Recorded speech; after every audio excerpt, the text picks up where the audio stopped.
Hola, hola, bienvenidos a una nueva clase virtual de Aprender.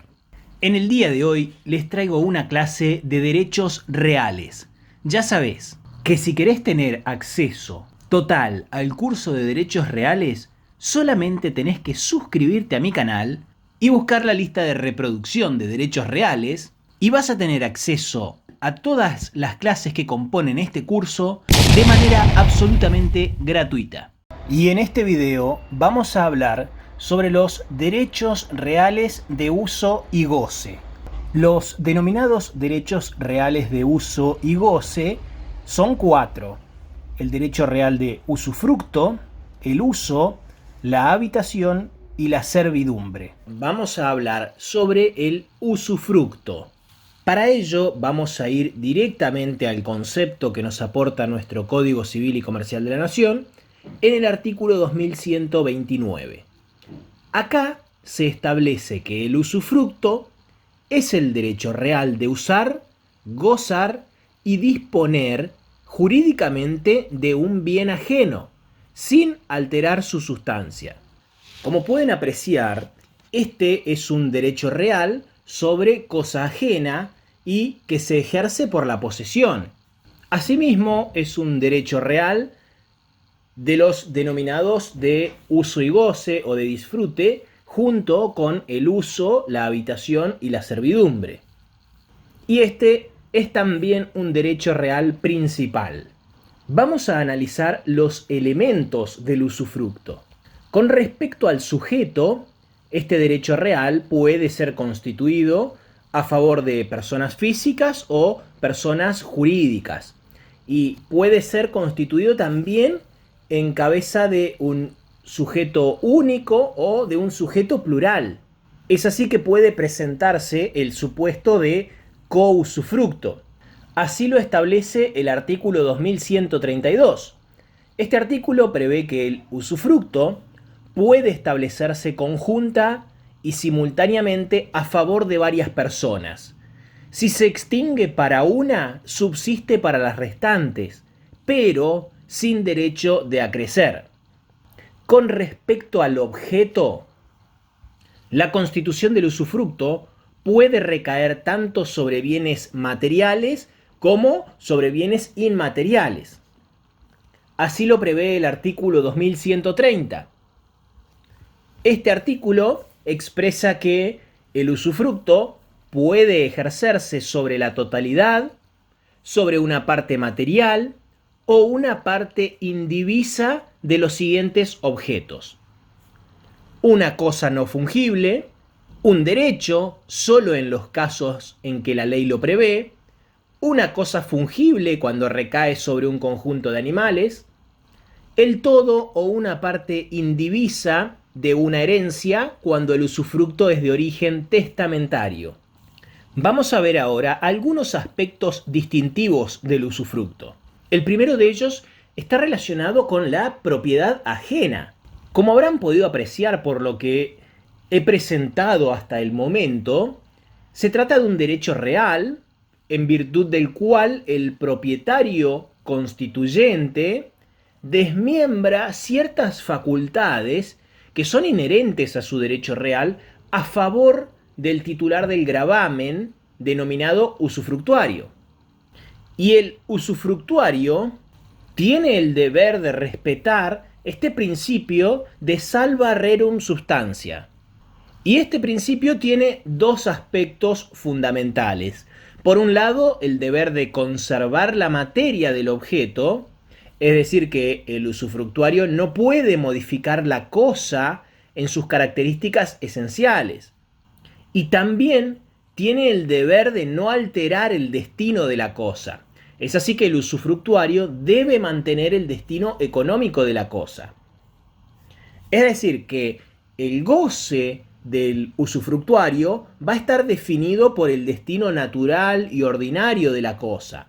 Así, por ejemplo, si el propietario de una casa, titular de dominio de este inmueble, constituye el derecho real de usufructo en favor de otra persona, esta otra persona, que es el usufructuario, debe conservar este inmueble es decir, que no puede modificar sus características esenciales, no puede convertir la casa en un establo de caballos, de modo tal que altera el destino de la cosa, sino que debe mantener el destino económico de la casa, es decir, debe utilizarla como vivienda. Vamos a ver ahora cómo es la constitución del usufructo. Para ello debemos analizar quién está legitimado para constituir derecho real de usufructo, cuestión que está prevista en el artículo 2131. Este artículo establece que solo están legitimados para constituir usufructo el dueño, el titular de un derecho de propiedad horizontal, el superficiario y los comuneros del objeto sobre el que puede recaer. Es decir, que quienes están legitimados para constituir derecho real de usufructo son el titular de dominio, los titulares de condominio, en tanto y en cuanto exista el consentimiento de todos los comuneros, el titular de un derecho de propiedad horizontal y el superficiario. Así, por ejemplo, si yo soy titular de propiedad horizontal sobre un departamento ubicado en la ciudad de Mar del Plata, puedo constituir usufructo en favor de otra persona. Estos son los legitimados. Y además existe una prohibición de usufructo judicial. Es decir, que en ningún caso el juez puede constituir un usufructo o imponer su constitución. Entonces, hemos visto quiénes son los legitimados, para quién está prohibida la constitución del usufructo, y vamos a ver ahora los modos de constitución. Están previstos en el artículo 2134, que establece que el usufructo puede constituirse por la transmisión del uso y goce con reserva de la nuda propiedad, por la transmisión de la nuda propiedad con reserva del uso y goce, o por transmisión de la nuda propiedad a una persona y el uso y goce a otra. Es decir, y voy a tratar de ponerlo con ejemplos para que esto se entienda. Vamos a ver el inciso A. Supongamos que yo soy titular de dominio de un inmueble destinado a vivienda, es decir, de una casa. Yo vivo en esta casa, pero decido transmitir el uso y goce a otra persona, reservándome la nuda propiedad. Es decir, yo sigo siendo el dueño, el propietario de esta casa, pero transmito el uso y goce a otra persona. Por ejemplo, se lo transmito a Juan. En este caso, yo sigo siendo el dueño de la casa y Juan tiene el uso y goce. Es decir, que puede vivir en esta casa, puede alquilarla, pero no puede alterar el destino de la cosa y tampoco puede modificar la cosa en sus características esenciales. Con respecto al inciso B, el usufructo también puede constituirse por la transmisión de la nuda propiedad con reserva del uso y goce. Así, por ejemplo, supongamos que yo soy titular de dominio de esta casa y realizo una donación de este inmueble, es decir, que se la estoy regalando a una persona, pero me reservo el uso y goce. Así, suponiendo que yo tengo un único hijo y decido donarle este inmueble, puedo hacerlo, obviamente a través de una escritura pública, y me reservo el uso y goce. Es decir, que yo puedo seguir viviendo en esta casa, puedo alquilarla si quiero, pero tengo la obligación de conservarla y de no alterar el destino de la cosa porque yo ya no soy el dueño. Y con respecto al inciso C, este artículo prevé que el usufructo puede constituirse por transmisión de la nuda propiedad a una persona y el uso y goce a otra. Así, por ejemplo, si yo soy titular de dominio de este inmueble, de esta casa, puedo celebrar un contrato de compraventa con una persona, es decir, le vendo esta casa, pero constituyo el usufructo en favor de otra persona. Es decir, que Juan va a ser el dueño de esta casa, pero Pedro va a tener el uso y goce. Y el artículo 2135 presume la onerosidad. Es decir, que en caso de duda, la constitución del usufructo se presume onerosa. Esto significa que el usufructo se presume oneroso, con independencia de que se haya constituido por contrato o por disposición de última voluntad. Siempre que haya duda, se presume oneroso. Y para finalizar con el tema de la Constitución, vamos a ver qué pasa con las modalidades.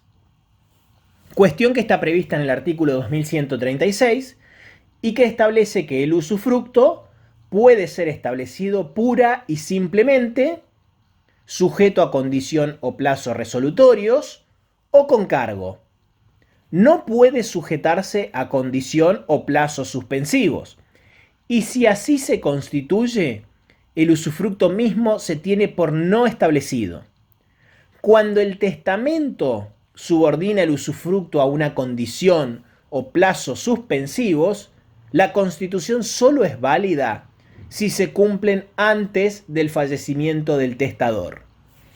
Esto significa que el usufructo solo puede sujetarse a plazos y condiciones, en tanto y en cuanto estos plazos y condiciones sean resolutorios. Es decir, que está prohibido supeditar este derecho real a una condición o plazo suspensivos. Y fíjense que incluso cuando el usufructo testamentario está subordinado a una condición o plazos suspensivos, esta constitución va a ser válida solo si estas modalidades se hubieran cumplido antes del fallecimiento del testador. Y antes de entrar en el uso y goce del objeto, existe la obligación de realizar el inventario. Esto está previsto en el artículo 2137, que establece que cualquiera de las partes contratantes tiene derecho a inventariar y determinar el estado del objeto del usufructo antes de entrar en su uso y goce. Cuando las partes son mayores de edad y capaces, el inventario y determinación del estado del objeto del usufructo son facultativos y pueden hacerse por instrumento privado. En caso contrario, son obligatorios y deben ser hechos por escritura pública. Si el usufructo se constituye por testamento, quien ha sido designado usufructuario está obligado a inventariar y determinar el estado del objeto en escritura pública. Esta obligación tampoco es dispensable. La parte interesada puede reclamar en cualquier momento el cumplimiento de la ejecución no efectivizada. Como pueden apreciar, este inventario consiste en la individualización y descripción de cada uno de los muebles sujetos a usufructo. Por otra parte, el estado de los inmuebles debe contener las condiciones físicas reales en que se encuentran los inmuebles. El artículo 2138 establece que la falta de inventario y de determinación del estado de los bienes hace presumir que se corresponden con la cantidad indicada en el título y que se encuentran en buen estado de conservación, excepto que se haya previsto lo contrario. Además, el artículo 2139, dedicado a la garantía suficiente, establece que en el acto de constitución puede establecerse la obligación previa al ingreso en el uso y goce de otorgar garantía suficiente por la conservación y restitución de los bienes, una vez extinguido el usufructo. Es decir, que esta es una facultad, es algo que puede hacerse o no hacerse. No es una obligación. Y el artículo 2140 establece que el usufructo es intransmisible por causa de muerte, sin perjuicio de lo dispuesto para el usufructo a favor de varias personas con derecho de acrecer. Vamos a ver ahora los derechos del usufructuario. Como primera medida, vamos a destacar que el usufructo, como ya lo habrán podido notar, es un derecho esencialmente divisible porque el producto de él es susceptible de división. Es decir, que varias personas pueden tener una parte del goce de la cosa usufructuada. Pero debe entenderse que es divisible la esencia económico-patrimonial del derecho, pero no la esencia jurídica del derecho. Entonces, el usufructo es un derecho real que se ejerce por la posesión. De manera que, si el usufructuario es despojado o turbado en su posesión, este usufructuario puede intentar las acciones para restablecer su derecho. Es decir, que como primera medida, el usufructuario tiene la facultad de usar, es decir, de servirse del objeto, utilizándolo para los usos que le son propios. Con respecto a los frutos y productos, van a pertenecer al usufructuario los frutos percibidos, los frutos pendientes al tiempo de constituirse el usufructo y los productos de una explotación ya iniciada al tiempo de constituirse el usufructo. Además, el artículo 2142 establece que el usufructuario puede transmitir su derecho, pero es su propia vida y no la del adquirente la que determina el límite máximo de duración del usufructo. Con carácter previo a la transmisión, el adquirente debe dar al nudo propietario garantía suficiente de la conservación y restitución del bien. El usufructuario puede constituir los derechos reales de servidumbre y anticresis, uso y habitación, y derechos personales de uso o goce. En ninguno de estos casos, el usufructuario se exime de sus responsabilidades frente al nudo propietario. Entonces, si consideramos que el usufructo puede ser vitalicio y el usufructuario a su vez transmitió el usufructo a otra persona y esta otra persona muere, el usufructo no se extingue. Se va a extinguir cuando muera el usufructuario original. Además, este artículo prevé que el adquirente debe dar al nudo propietario garantía suficiente de la conservación y restitución del bien. Esta solución permite creer que el usufructuario cedente se va a desligar de eventuales responsabilidades. Además, el artículo 2143 prevé que el usufructuario puede efectuar otras mejoras, además de las que está obligado a hacer, si no alteran la sustancia de la cosa. No tiene derecho a reclamar su pago, pero puede retirarlas si la separación no ocasiona daño a los bienes. Es decir, que si se trata de una cosa, las mejoras no pueden modificar su materia, su forma, su destino.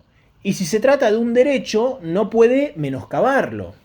Y finalmente, el artículo 2144, dedicado a la ejecución por acreedores, establece que si el acreedor del usufructuario ejecuta el derecho de usufructo, el adquirente del usufructo debe dar garantía suficiente al nudo propietario de la conservación y restitución de los bienes. Entonces, en este caso, la transferencia del usufructo libera de responsabilidad al enajenante o ejecutado y asume las responsabilidades el adquirente, quien está reemplazando al usufructuario, y subsiste además la responsabilidad del garante. Entonces, habiendo estudiado todos estos artículos, vamos a resumir cuáles son las facultades materiales y jurídicas del usufructuario. Con respecto a las facultades materiales, el usufructuario puede poseer, usar y gozar, pero no puede disponer materialmente, porque no puede degradar, deteriorar o destruir la cosa. Y con respecto a las facultades jurídicas, puede transmitir, porque dijimos que este es un derecho real que es transmisible, ya sea a título oneroso o gratuito. También puede constituir un derecho real de menor jerarquía, como el de uso, habitación, servidumbre o anticresis. También puede constituir derecho personal, como por ejemplo un contrato de locación. Y también existe la posibilidad de renunciar a la titularidad del usufructo. Es decir, que el usufructo mantiene las 4 facultades jurídicas y solo ha perdido la facultad de disposición material. Así que, como pueden apreciar, es un derecho real bastante amplio. Vamos a ver ahora las obligaciones del usufructuario.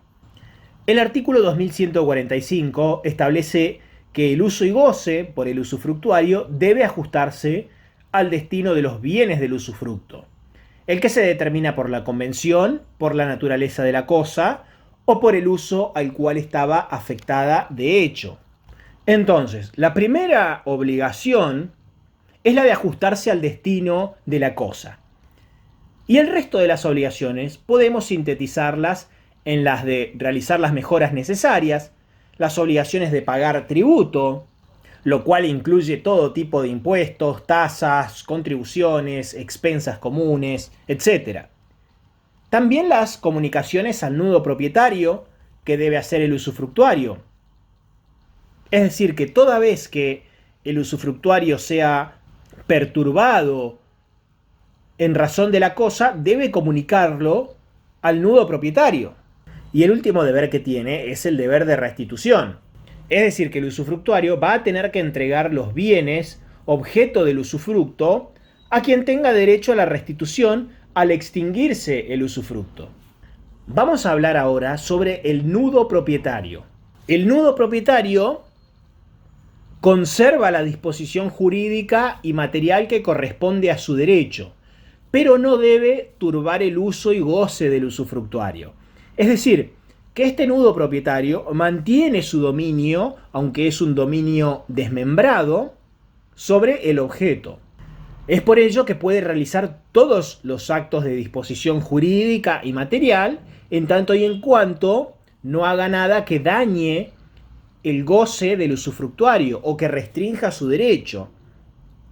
Pero el nudo propietario puede realizar todas las facultades inherentes al derecho de propiedad, siempre y cuando sean compatibles con el derecho del usufructuario.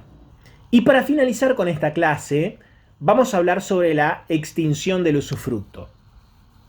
Esta extinción tiene las mismas causales generales de extinción, que incluyen la destrucción, el abandono o la consolidación, y además el artículo 2152 prevé medios especiales de extinción. Según este artículo, son medios especiales de extinción del usufructo, la muerte del usufructuario, aunque no se haya cumplido el plazo o condición pactados. Si no se pactó la duración del usufructo, se entiende que es vitalicio. La extinción de la persona jurídica usufructuaria. Si no se pactó la duración, se extingue a los 50 años desde la constitución del usufructo. El no uso por persona alguna durante 10 años por cualquier razón. El desuso involuntario no impide la extinción ni autoriza a extender la duración del usufructo. El uso abusivo y la alteración de la sustancia comprobada judicialmente. Como pueden apreciar entonces, a las causales generales de extinción vamos a sumar estas causales especiales, que son la muerte del usufructuario o extinción de la persona jurídica, el no uso durante 10 años o el uso abusivo y alteración de la sustancia. Y el artículo 2153 está dedicado a los efectos de la extinción. Este artículo prevé que, extinguido el usufructo originario, se extinguen todos los derechos constituidos por el usufructuario y sus sucesores particulares.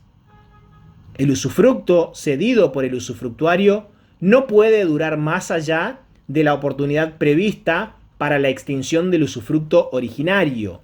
Si el usufructo es de un conjunto de animales que perece en su totalidad sin culpa del usufructuario, éste cumple con entregar al nudo propietario los despojos subsistentes. Si el conjunto de animales perece en parte sin culpa del usufructuario, éste tiene opción de continuar con el usufructo reemplazando los animales que faltan, o de cesar en él entregando los que no hayan perecido. Entonces, los efectos principales de la extinción del usufructo son la recuperación del uso y goce por parte del nudo propietario, la restitución de la cosa y la extinción de los derechos constituidos por el usufructuario y sus sucesores particulares. Así, por ejemplo, si volviéramos sobre este primer ejemplo que daba yo, cuando decía que soy titular de dominio de una casa, si yo constituyo el derecho real de usufructo en favor de Juan, y Juan alquila esta vivienda, y Juan a los 2 meses de este contrato muere, yo recupero la casa y se extinguen todos los derechos reales o personales constituidos por el usufructuario. Es decir, que aquel que pagó el mes de depósito, el mes de adelanto, el mes de garantía, la certificación de firmas, para entrar a vivir a una casa durante 3 años, ahora pierde, porque el usufructuario murió. Por ende, yo tengo derecho a la recuperación del uso y goce, a la restitución de la cosa, y se han extinguido todos los derechos reales y personales que hubiere constituido el usufructuario. Vamos a hablar sobre el derecho real de uso. Este artículo establece que el uso es el derecho real que consiste en usar y gozar de una cosa ajena, su parte material o indivisa, en la extensión y con los límites establecidos en el título, sin alterar su sustancia. Si el título no establece la extensión del uso y goce, se entiende que se constituye un usufructo. El derecho real de uso solo puede constituirse a favor de la persona humana. Como pueden apreciar, el derecho real de uso es análogo, aunque menos extenso que el usufructo, porque el usufructuario puede servirse de todos los frutos naturales, industriales o civiles que la cosa produzca. En cambio, el usuario solamente tiene derecho a apropiarse de los frutos que sean necesarios para el usuario y su familia. Y además, debe ser expresa la intención de constituir este derecho real de uso. Si no se lo establece expresamente en el título, se entiende que se ha constituido un usufructo. Con respecto a la naturaleza jurídica, este es un derecho real que recae sobre una cosa ajena, es también un derecho real principal y es un derecho real que se ejerce por la posesión. En relación al sujeto, el uso solo puede ser constituido a favor de una persona humana. Y con respecto al objeto, tal como lo viéramos en el concepto, puede recaer sobre una cosa, una parte material de una cosa o bien una parte indivisa de una cosa. Y el artículo 2156 establece las limitaciones. Este artículo prevé que el usuario no puede constituir derechos reales sobre la cosa. Y esta es otra de las diferencias con el usufructo, porque el usufructuario sí puede constituir derechos reales de servidumbre, de anticresis, de uso y de habitación, pero el usuario no. Es así que dentro de las facultades de este derecho real, vemos que las facultades materiales son poseer, usar y gozar. Por poseer entendemos el ejercicio de la posesión, que ya hemos estudiado. Usar hace referencia a servirse del objeto conforme a su destino. Y gozar hace referencia a la percepción de frutos. Pero en este caso, la percepción de frutos se limita únicamente a aquellos necesarios para el usuario y su familia. Y referente a las facultades jurídicas, existe la posibilidad de transmitir, aunque esto solo puede hacerse por actos entre vivos y solo por el tiempo restante. Como ya vimos, no puede constituirse derechos reales, pero sí se pueden constituir derechos personales y también se puede renunciar. Y otra de las diferencias con el usufructo la entrega el artículo 2157 dedicado a la ejecución por acreedores.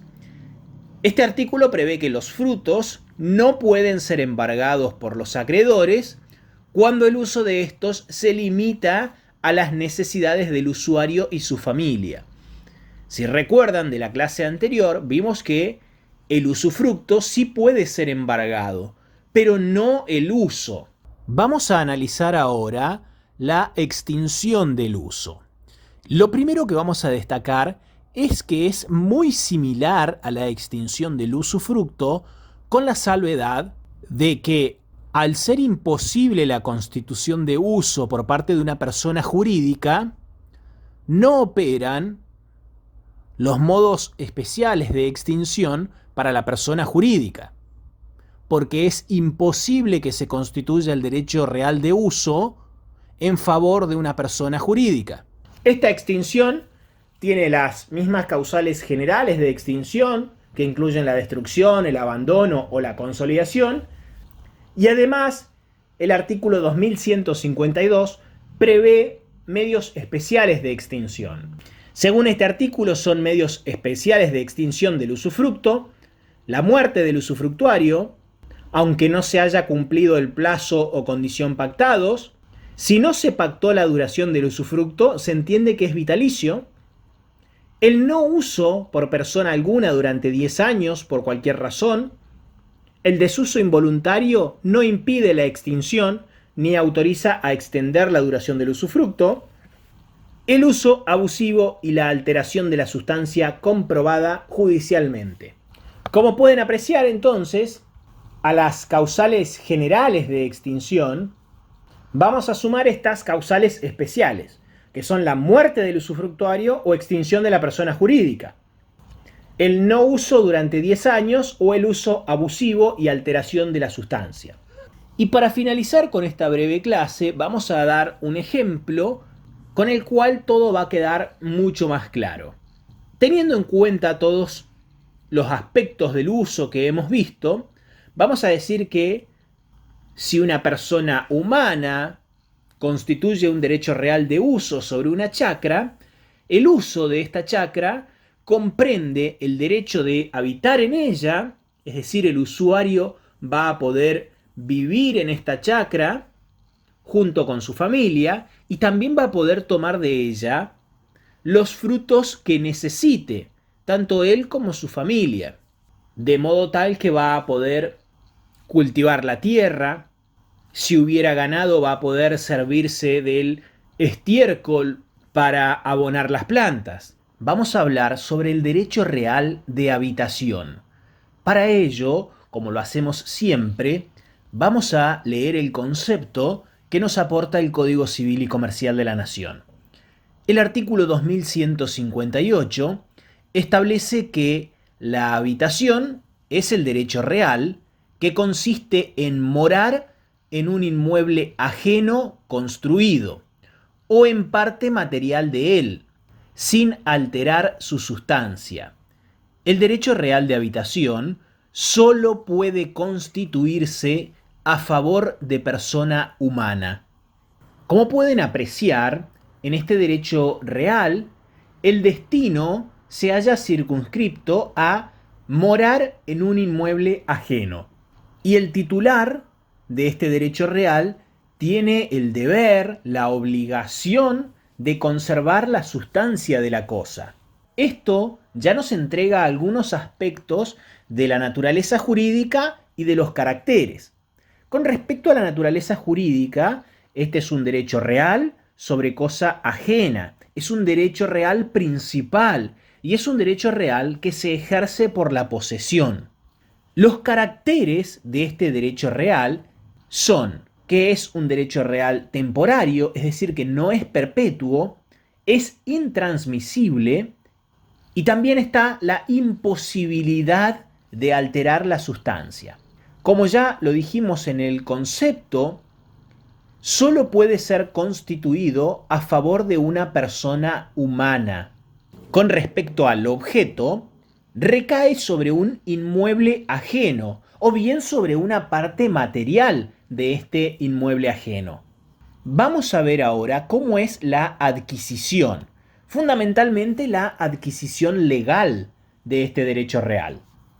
Y acá vamos a diferenciar dos situaciones sobre la adquisición legal. La primera situación es el derecho real de habitación del cónyuge supérstite. Y la segunda situación es la atribución de la vivienda en caso de muerte de uno de los convivientes. La diferencia es clara. En un lado ha habido matrimonio y en el otro no. Ha habido tal vez, y solo tal vez, únicamente una unión convivencial. Entonces, cuando muchas veces, de manera vulgar, la gente dice que es lo mismo estar casado o no, hay que considerar que no. A los efectos legales, no es lo mismo estar casado que no estarlo. Es por eso que es aconsejable, en una relación de pareja con intenciones de perdurar y donde se van a tomar decisiones patrimoniales, es aconsejable estar casado, porque el cónyuge tiene, por así decirlo, más derechos que el conviviente. Y este derecho real de habitación es solo uno de los numerosos ejemplos. Pero vamos a el tema que nos ocupa en esta clase. El cónyuge supérstite es el conocido vulgarmente como el viudo o la viuda. Es decir, el cónyuge que sigue vivo después de la muerte de la persona con quien se había casado, con quien había contraído matrimonio. Entonces, el cónyuge supérstite tiene derecho real de habitación vitalicio y gratuito de pleno derecho sobre el inmueble de propiedad del causante, que constituyó el último hogar conyugal y que a la apertura de la sucesión no se encontraba en condominio con otras personas. Entonces, los requisitos son que no sea un condominio y que haya sido el asiento del último hogar conyugal. ¿Y por qué es importante esto? Porque supongamos que Juan está casado con María y poseen una casa en la ciudad de Rosario. Juan y María viven en esta casa que en la escritura pública, en el título suficiente, está solo a nombre de Juan. Juan y María tienen 3 hijos. Juan muere. Entonces, esta casa, una vez finalizada la sucesión, va a ser la mitad, es decir, el 50% para María y el otro 50% repartido entre los hijos. Y entre estos hijos podría aparecer uno que dice que la quiere vender porque necesita la plata o porque se quiere comprar una casa para él. Y si no existiera este derecho real de habitación, nada podría hacer María para impedirlo. Pero, al existir este derecho real de habitación, María, que es la cónyuge supérstite, tiene el derecho real de habitación vitalicio y gratuito. Es decir, que mientras María esté viva, va a poder habitar en esta casa sin siquiera tener que pagarle a los otros dueños, que son sus hijos. En cambio, si no estuviese casada, es decir, que solo fuera una unión convivencial, si el conviviente supérstite carece de vivienda propia habitable o de bienes suficientes que aseguren el acceso a una vivienda, puede invocar el derecho real de habitación gratuito por un plazo máximo de 2 años sobre el inmueble de propiedad del causante que constituyó el último hogar familiar y que a la apertura de la sucesión no se encontraba en condominio con otras personas. Entonces, como pueden ver, acá a los dos requisitos que veíamos recién se suma el del estado de necesidad del conviviente. Y este derecho real de habitación, en el caso de no estar legalmente casado, sino solamente ser parte de una unión convivencial, posee un plazo máximo de 2 años. Es decir, que ya no es vitalicio. Si María, en vez de haber estado casada con Juan, fuera únicamente una novia o una pareja que conoció en los últimos años de su vida, y los herederos fueran estos 3 hijos de Juan únicamente, María va a tener derecho a morar en esta casa solo por un plazo máximo de 2 años. Y este derecho se va a extinguir si cesa el estado de necesidad del conviviente supérstite o si contrae una nueva unión convivencial. Vamos a ver ahora las facultades del habitador. Las facultades, como pueden apreciar, son muy restringidas, porque el habitador solo puede ejercer la posesión y morar, es decir, usar. Pero no puede gozar ni disponer materialmente, porque no puede alterar la sustancia, ni tampoco puede alquilar esta vivienda. Con respecto a las facultades jurídicas, también son muy limitadas, porque lo único que puede hacer es renunciar a este derecho real de habitación, pero no puede transmitirlo, no puede constituir derechos reales ni personales. Y además, el habitador debe afrontar las cargas, contribuciones y reparaciones en función de la parte material del inmueble sobre el que efectivamente ejerce su derecho. Es así que cuando el habitador reside solo en una parte de la casa que se le señala para vivienda, debe contribuir al pago de cargas, contribuciones y reparaciones a prorrata de la parte de la casa que ocupa. Y además, dentro de las limitaciones, como ya destacamos, la habitación no es transmisible por acto entre vivos ni tampoco por causa de muerte. Y el habitador, como ya lo dije recién, no puede constituir derechos reales o personales sobre la cosa. Pero la habitación no es ejecutable por los acreedores. Esto significa que la habitación es un derecho real exento de la ejecución de los acreedores. Así, por ejemplo, un acreedor podría embargar la casa, pero no puede afectar el derecho real de habitación.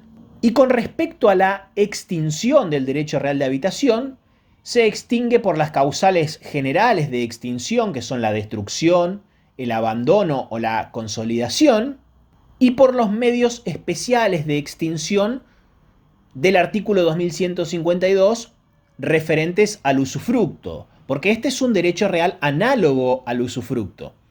Es así que la muerte del habitador extingue este derecho real, también lo extingue el no uso durante 10 años y el uso abusivo y alteración de la sustancia. Vamos a hablar sobre el derecho real de servidumbre. Para ello nos vamos a dirigir al artículo 2162 del Código Civil y Comercial, que nos brinda el concepto de servidumbre. Este artículo prevé que la servidumbre es el derecho real que se establece entre dos inmuebles y que concede al titular del inmueble dominante determinada utilidad sobre el inmueble sirviente ajeno. La utilidad puede ser de mero recreo. Como pueden apreciar, el derecho real de servidumbre es un derecho real que recae sobre cosa ajena y que otorga a su titular facultades de uso. Los caracteres de este derecho real son los siguientes. Es un derecho real exclusivamente inmobiliario, puede ser perpetuo o temporario, es un derecho accesorio, tanto activa como pasivamente, y se regula por contrato. Vamos a ver ahora algunas clasificaciones del derecho real de servidumbre. La primera clasificación que vamos a encontrar es la que nos permite distinguir entre servidumbre positiva y servidumbre negativa. La servidumbre es positiva si la carga real consiste en soportar su ejercicio. Es negativa si la carga real se limita a la abstención determinada impuesta en el título.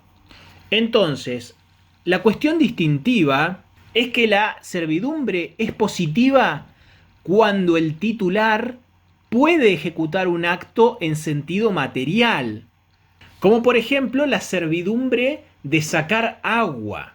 Si tenemos dos inmuebles y uno de estos inmuebles no tiene acceso al agua, puede constituirse el derecho real de servidumbre para que pueda sacar agua del inmueble vecino.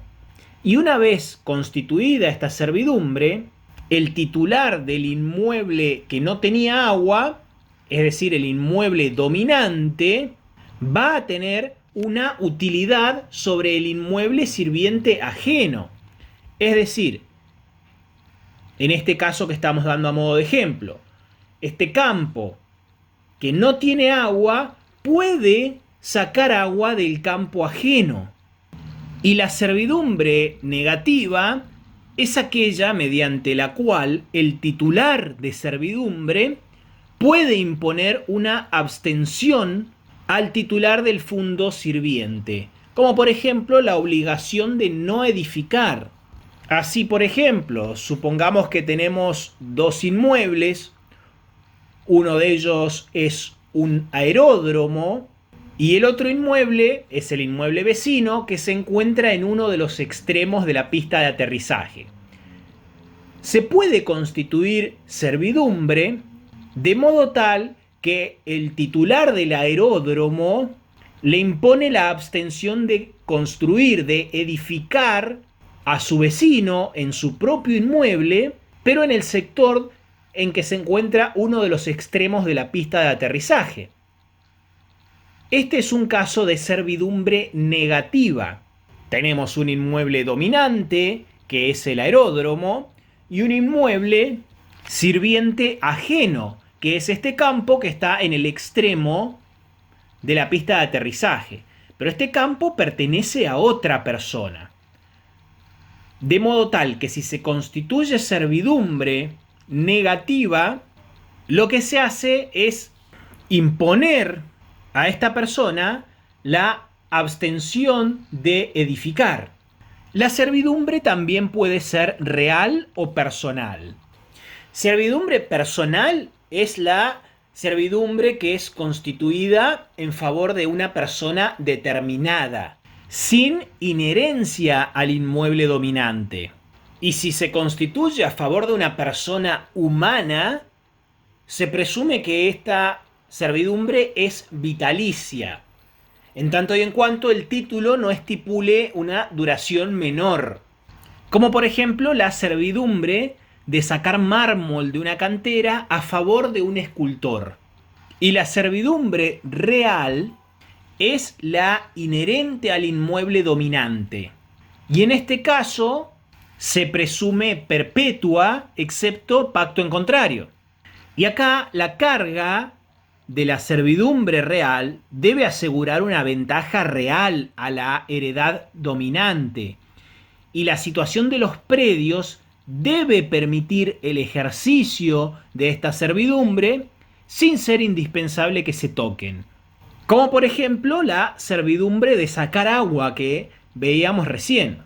Entonces, como pueden apreciar, la distinción entre servidumbre real y servidumbre personal se relaciona en para quién está destinado el servicio. Cuando el servicio se presta al objeto, se llama servidumbre real. Cuando el servicio se presta al dueño del objeto, se llama servidumbre personal. Otra de las clasificaciones es la que nos permite distinguir entre servidumbre forzosa y servidumbre voluntaria.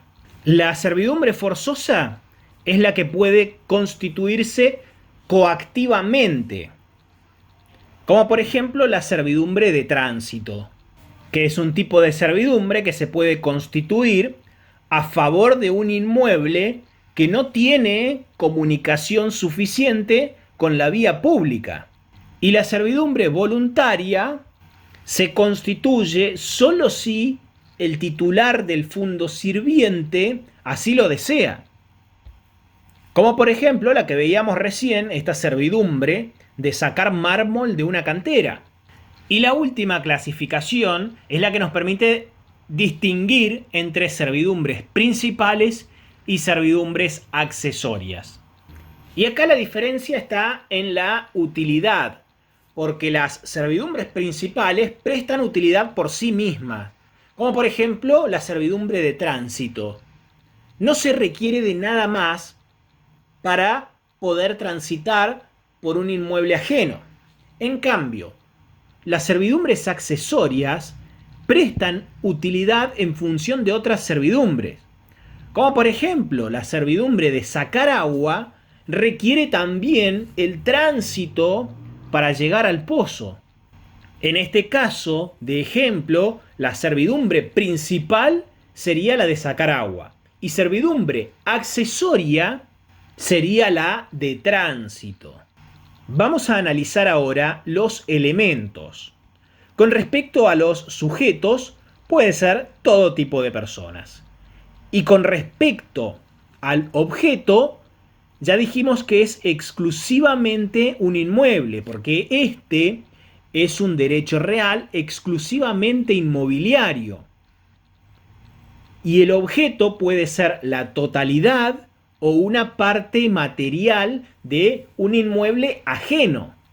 Vamos a ver ahora la constitución del derecho real de servidumbre. Lo primero que vamos a especificar es que la servidumbre se constituye por contrato, es decir, a través del título y modo suficiente. Pero no se realiza la tradición, porque, como ya lo dije, la servidumbre no se ejerce por la posesión. De modo tal que el modo suficiente es el primer uso, es decir, un acto posesorio. Y este título debe reunir los requisitos de forma que ya hemos estudiado. En este caso, por tratarse de un inmueble, debe hacerse por escritura pública. Y los requisitos de fondo, que son la capacidad y legitimación. La capacidad requerida es la capacidad de administración. Y con respecto a la legitimación, el artículo 2168 establece que están legitimados para constituir una servidumbre los titulares de derechos reales que recaen sobre inmuebles y se ejercen por la posesión. Este artículo es bastante extraño por la técnica legislativa y se contradice con otros artículos. Ahora bien, si integramos todo el Código Civil y Comercial, vamos a ver que están legitimados para constituir una servidumbre los titulares de derechos reales que recaen sobre inmuebles y se ejercen por la posesión, pero no están legitimados para constituir servidumbre los titulares de los siguientes derechos reales: uso, habitación, servidumbre, hipoteca y prenda. Vamos a analizar ahora las facultades que otorga el derecho real de servidumbre a su titular. Con respecto a las facultades materiales, la única facultad material que otorga es la facultad de usar. Esta facultad implica servirse del objeto conforme a su destino. Es decir, que el uso está limitado a la utilidad determinada en el título. Y las facultades jurídicas se ejercen junto al inmueble dominante, porque son inherentes al inmueble dominante. De modo tal que se puede transmitir a título oneroso o gratuito, porque si se transmite el inmueble dominante, también se transmite el derecho real de servidumbre. Lo mismo sucede con los derechos reales y personales. Si se constituyen derechos reales o personales sobre el inmueble dominante, también abarcan a este derecho real de servidumbre. Y como siempre, en todos los derechos reales existe la posibilidad de renunciar a la titularidad. Con respecto a las obligaciones que tiene el titular, puede resumirse en una sola, que es ejercer la servidumbre de la manera menos perjudicial para el titular del inmueble sirviente. De modo tal que si la servidumbre es para sacar agua, deberé ajustarme a los horarios que resulten más cómodos para el titular del inmueble sirviente. Lo mismo sucede con la utilización de un camino, por ejemplo. Y para finalizar con esta clase, vamos a hablar sobre la extinción del derecho real de servidumbre. Como ya saben, tenemos los medios generales que ya hemos explicado, que incluye la destrucción, la renuncia o la consolidación. Y los medios especiales incluyen la desaparición de toda utilidad para el inmueble dominante, como por ejemplo en el derecho real de servidumbre para sacar agua de un pozo. Si este pozo se seca completamente, desaparece la utilidad, ya no es posible sacar agua. Y de este modo se extingue el derecho real de servidumbre. El segundo modo especial de extinción es el no uso por persona alguna durante 10 años, por cualquier razón. Este es el plazo que ha elegido el legislador para que se extinga el derecho real de servidumbre. En las servidumbres personales, si el titular es una persona humana, la muerte de esta persona humana, aunque no estén cumplidos los plazos o la condición pactada, extingue también el derecho real de servidumbre. Y si el titular es una persona jurídica, cuando se extingue la persona jurídica, también se extingue la servidumbre. De esta manera, llegamos al final de la clase de hoy.